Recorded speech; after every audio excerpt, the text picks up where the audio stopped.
Hi guys, welcome back to my channel. तो आज मैं आपको बताऊंगा आप देसी रोज़ किस तरीके से कटिंग से ग्रो कर सकते हैं और उसको इंग्लिश रोज़ में कन्वर्ट कर सकते हैं। तो मेरे पास ये देसी रोज़ की कटिंग है।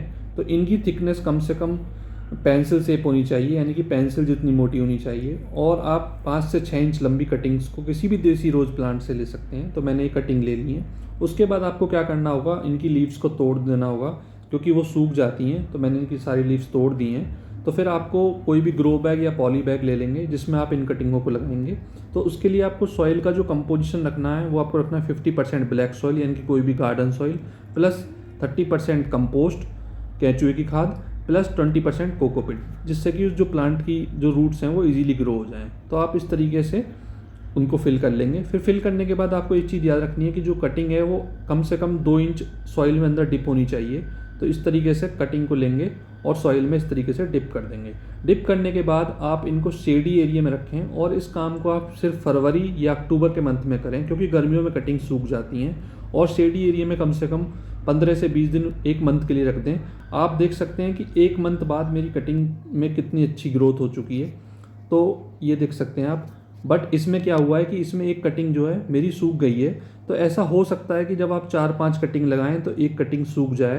तो इसलिए आपको जितने भी प्लांट ग्रो करने हैं उससे आपको 1-2 कटिंग फालतू लेनी है। देखिए ये मेरी कटिंग सूख गई है। तो ये कॉमन फिनोमिना है, सबकी 1 या 2 कटिंग सूखती हैं, ऐसा कुछ नहीं है कि किसी की नहीं सूखती।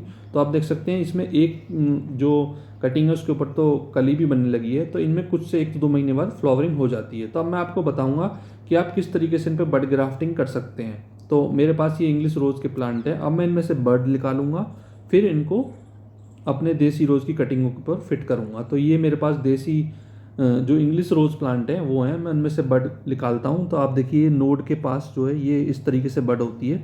तो इस तरीके से आप बड को निकाल लें। मेरी एक ऑलरेडी यूट्यूब चैनल पे वीडियो है, उसमें मैंने आपको बड ग्राफ्टिंग करके दिखा रखी है। तो आप पूरा कंप्लीट वहाँ पे भी देख सकते हैं। तो देखिए मैंने इस तरीके से 3 से 4 बड निकाल लिए हैं। अब मैं जो देसी रोज़ की जो वो है स्प्राउट है उसको तोड़ दूंगा, जिससे कि जो ग्रोथ है सारी वो बड में जाए।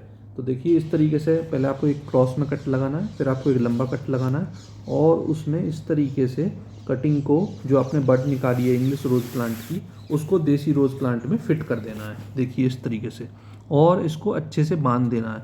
ये काम आप जब करेंगे जब देसी रोज़ के प्लांट में ग्रोथ आ जाएगी। ये काम आप स्टार्टिंग में नहीं कर सकते, क्योंकि जो हमने जो कलम लगाई हैं उनमें रूट ही 1 से 2 महीने बाद आती हैं। तो ये मेरी 1 महीने बाद की ग्रोथ है। तो आप इस तरीके से उसमें बड फिट कर सकते हैं। और फिट करने के बाद कुछ दिन के लिए उनको कम से कम 15 से 20 दिन के लिए छाया में रखें। और ये काम आप सिर्फ फरवरी या अक्टूबर के आसपास के दिनों में कर सकते हैं।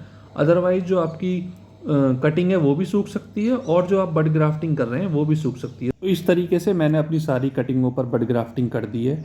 तो आप भी अपने घर पे देसी रोज़ भी ग्रो कर सकते हैं और देसी रोज़ को इंग्लिश रोज़ में भी कन्वर्ट कर सकते हैं। तो अगर ये वीडियो आपको अच्छी लगी, चैनल को सब्सक्राइब करें और हमारे इंस्टाग्राम के पेज को ज्वाइन कर लें। वहाँ पे मैं सारी अपडेट रेगुलर इनकी देता रहूँगा। Thank you for watching this video. See you in the next video.